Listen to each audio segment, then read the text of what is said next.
প্রিয় শিক্ষার্থীরা কেমন আছো তোমরা? আশা করি সবাই ভালো আছো আর ভালো থাকবে। এটাই হচ্ছে মার্টিন লুথার পরিবারের কামনা। তোমাদেরকে পড়াচ্ছিলাম ইউনিট 2 এর লেপ্রোসি এর উপরে পড়াচ্ছিলাম। লেপ্রোসি শেষ করে এর যে কোশ্চেন আনসার 4টি কোশ্চেন আনসার দিয়েছিলাম। That means A B C D. এরপরে নাম্বার কোশ্চেনের আনসার সবাই বোর্ডের দিক খেয়াল করো। আশা করি বিগত যে কোশ্চেনের আনসারগুলো দিয়েছিলাম সবাই শিখেছো। তোমরা জানো যে তোমাদের যখন বোর্ড কোশ্চেন থাকবে, বোর্ড কোশ্চেনে প্রত্যেকটি কোশ্চেন আনসারের জন্য 2 থাকে, 5টি কোশ্চেন থাকে, পাঁচ প্রত্যেকটি 2 করে 10 মার্কস থাকে। যা হোক, গুরুত্ব সহকারে ক্লাস উপভোগ করার চেষ্টা করো এবং আনসারগুলো অবশ্যই শিখবে। দেখো, মেইন বইয়ের দিকে দেখো। Number question, can you find example of blending of the cutting edge life science technology with state of the art communication technology? বাংলাটা বোঝার চেষ্টা করো। এখানে উন্নত প্রযুক্তির সাথে সর্বাধুনিক জীববিজ্ঞান প্রযুক্তির সংমিশ্রণের একটি দাও। তাহলে কি যে একটি উদাহরণ দাও। আমরা আনসারটা লিখে দিচ্ছি। কোশ্চেনটা তাহলে কি হলো? Can you find example of blending of cutting edge life science technology with state of the art communication technology? আনসারটা দেখো, খেয়াল করো। An example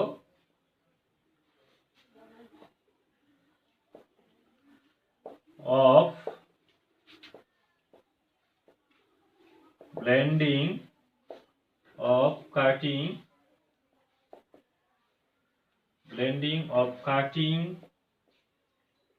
is life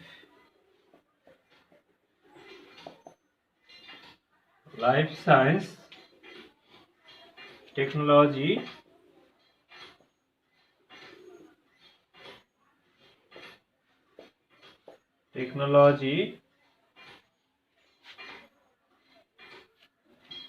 with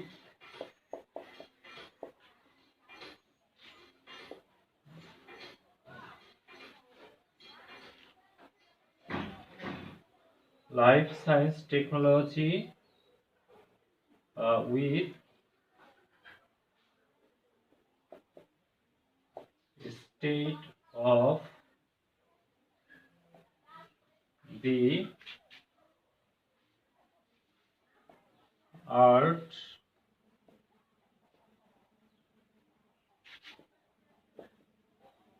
communications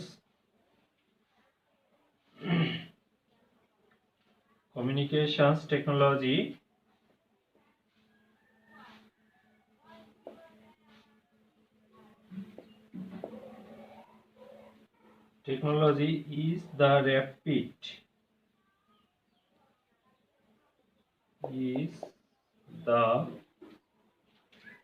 rapid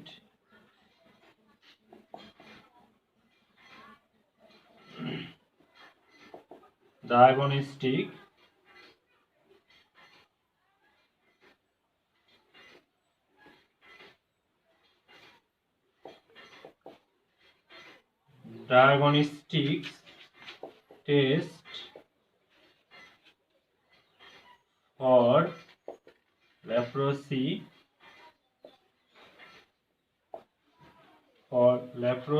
infection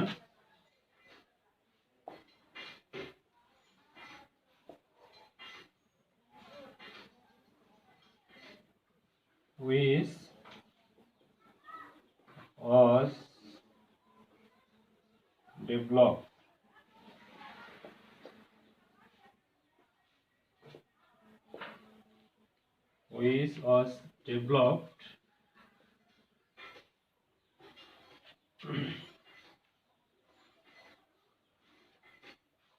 in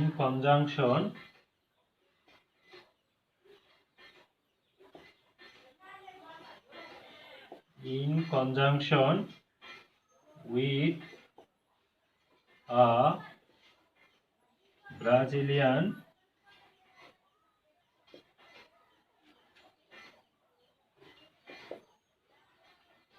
company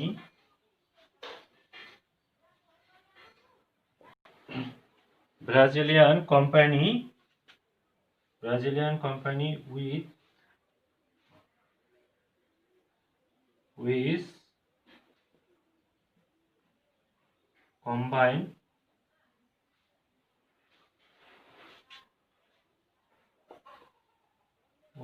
combined IDRIs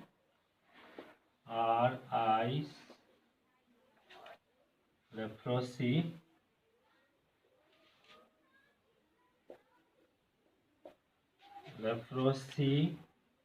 diagnostic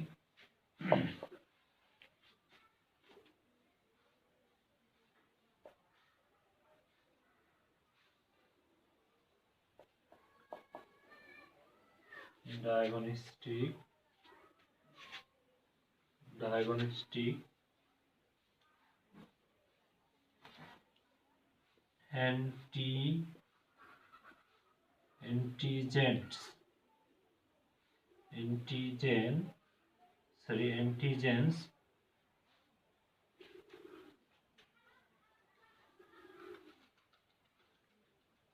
with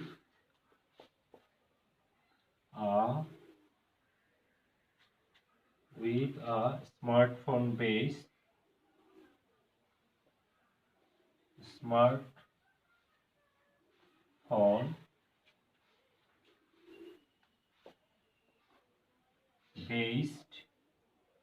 platform.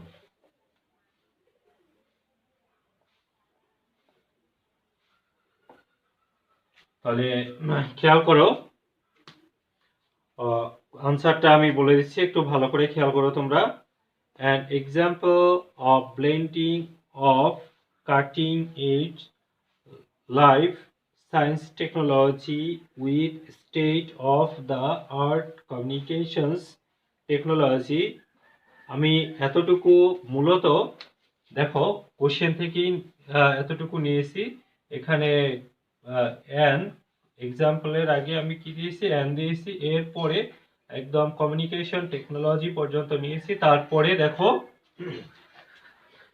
is the rapid diagnostic test for leprosy infection which was developed in conjunction with a Brazilian company with combined IDRIs leprosy diagnostic agents with a smartphone based platform.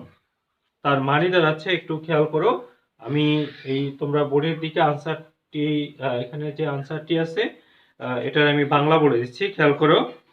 দ্রুত কুষ্ঠরোগ সংক্রমণ নির্ণয় হলে জীববিজ্ঞানের সর্বোন্নত প্রযুক্তির সাথে সর্বাধুনিক প্রযুক্তির এক মিশ্রণের উদাহরণ, যার উন্নয়ন ঘটেছে একটি ব্রাজিলিয়ান কোম্পানির যৌথ সহায়তায়, যেটি IDRI এর রোগ নির্ণয়ের অ্যান্টিজেনের সাথে স্মার্টফোন ভিত্তিক প্ল্যাটফর্মের সমাবেশ ঘটিয়েছে।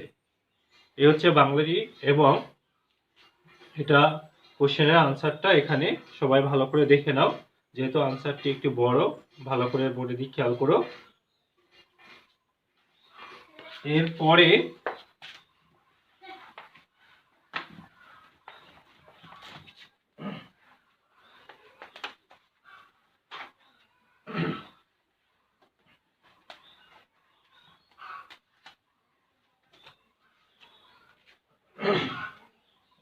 দেখো question number F number question.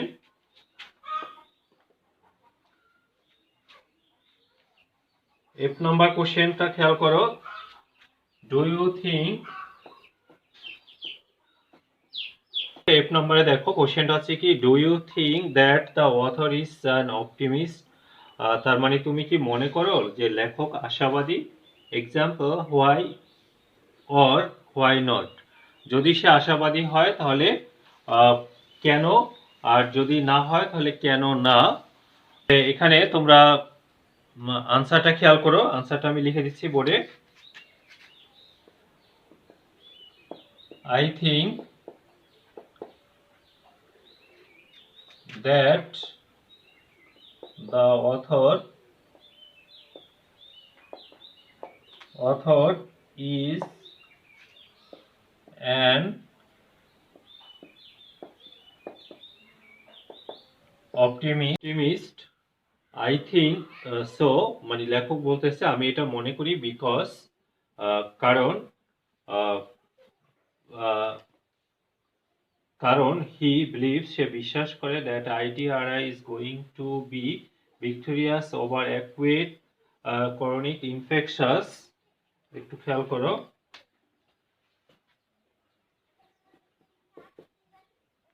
Infectious disease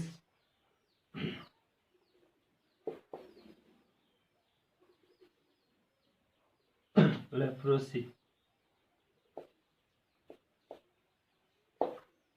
তাহলে এখানে খেয়াল করো,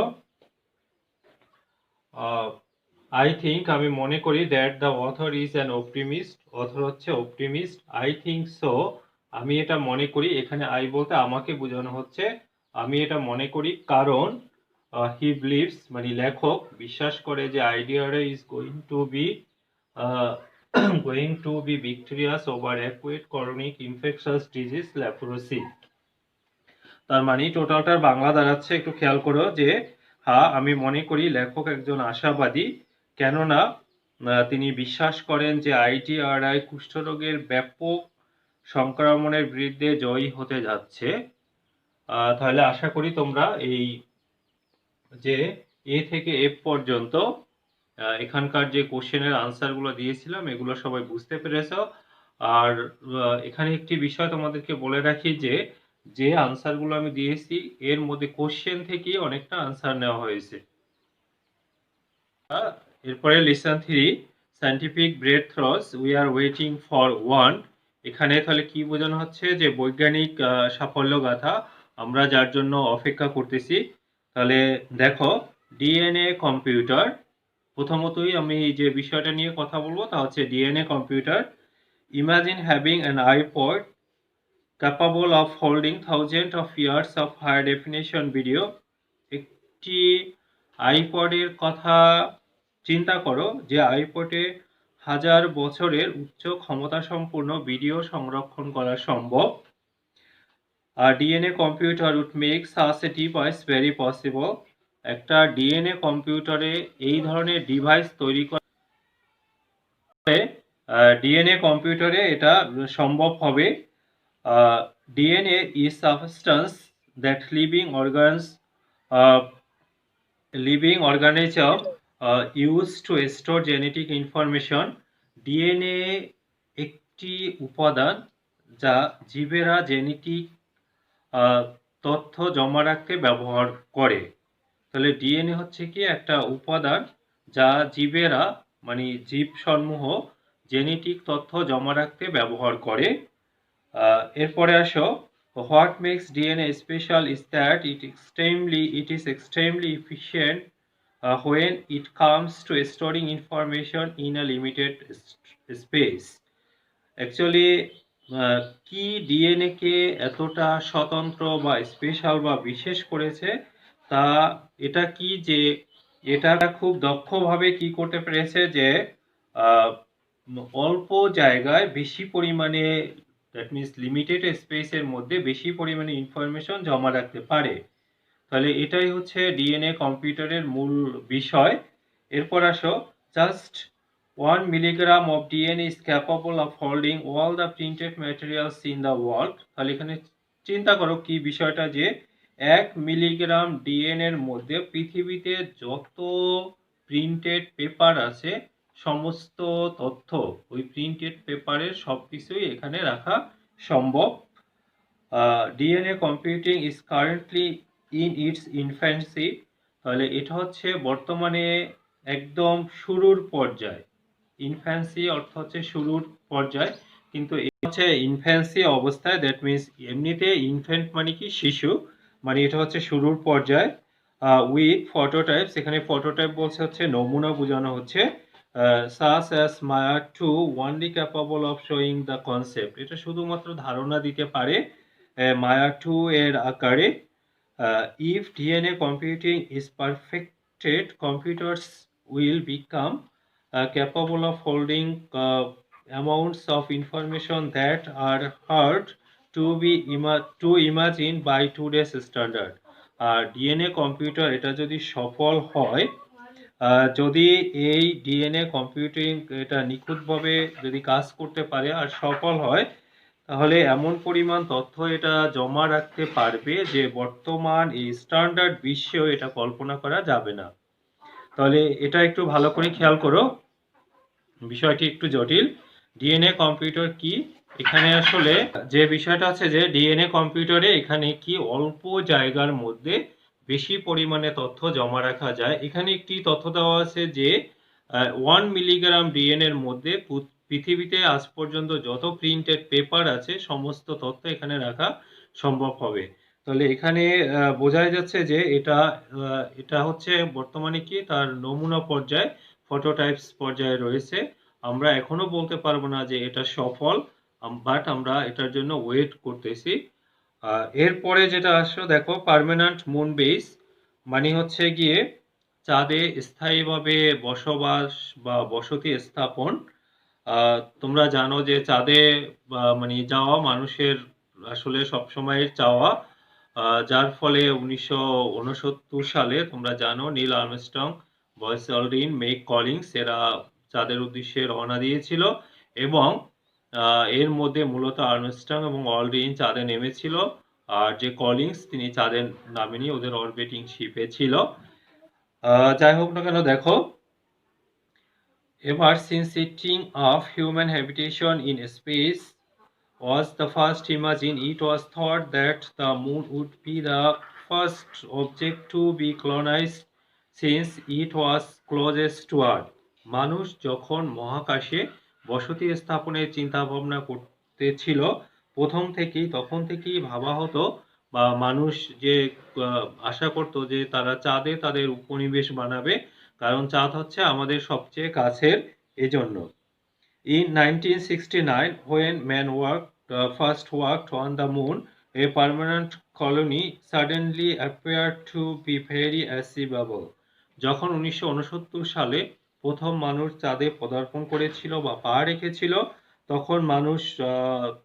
তখন থেকে মানুষ ভাবতে শুরু করেছিল যে তারা স্থায়ীভাবে চাঁদে বসতি স্থাপন করতে পারবে বা এটা সম্ভব। However, যাই হোক, for a variety of reasons, both economical and technical, the project was never truly attempted. যাই হোক না কেন, বিভিন্ন কারণে, যার মধ্যে রয়েছে অর্থনৈতিক কারণ এবং প্রযুক্তিগত কারণ, যার কারণে এই যে মানুষের যে এই প্রজেক্ট এটা সম্ভব হয়নি।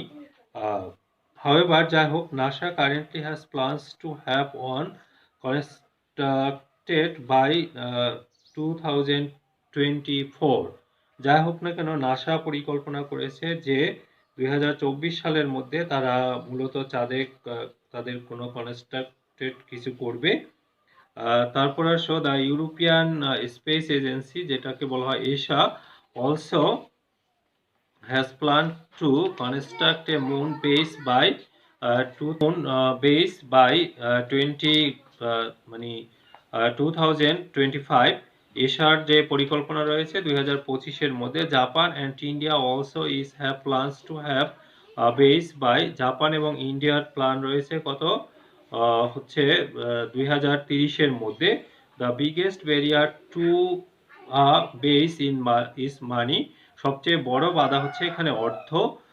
Many people within NASA, including Buzz Aldrin, have criticized the building of a moon base, saying that NASA should put more focus on different issues like clean energy.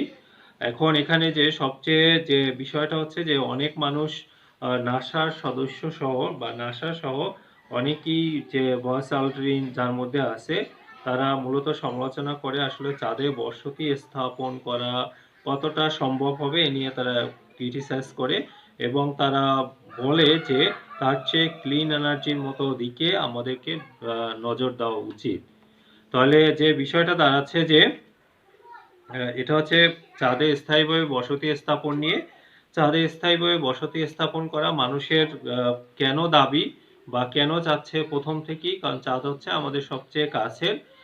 এই জন্য অনেকেরই অনেক প্ল্যান রয়েছে। 1969 সালে যখন চাঁদে প্রথম মানুষ পদার্পণ করলো, তখন তাদের এই আশার দিকটা আরো বেড়ে গেল। এরপরে দেখা যাচ্ছে যে নাসা রয়েছে 2024-এর মধ্যে, এশার রয়েছে 2025-এর মধ্যে, তারপরে হচ্ছে ইন্ডিয়া এবং জাপান তাদের রয়েছে 2030-এর মধ্যে। সবচেয়ে বড় যে বাধা হচ্ছে তা হচ্ছে অর্থ। আবার নাসা যেখানে যার সদস্য হিসেবে অলরেডি রয়েছে, এরা ক্রিটিসাইজ করে বলেন যে চাঁদে আসলে বসতি স্থাপন করা আদৌ সম্ভব হবে কিনা, তার চেয়ে ক্লিন এনার্জির মতো অন্যান্য বিষয়ে আমাদের নজর দেওয়া উচিত। এখানে তোমাদের একটি বিষয় বলে রাখি যে কিছুদিন আগে যে চীনের যে চন্দ্রযান গিয়েছিল এবং সেখানে তারা বেশ তথ্য সংগ্রহ করে পৃথিবীতে সফলভাবে ফিরে এসেছে। আজ এ পর্যন্তই। সবাই ভালো থাকো, সুস্থ থাকো। দেখা হবে আগামী ক্লাসে। আল্লাহ হাফেজ।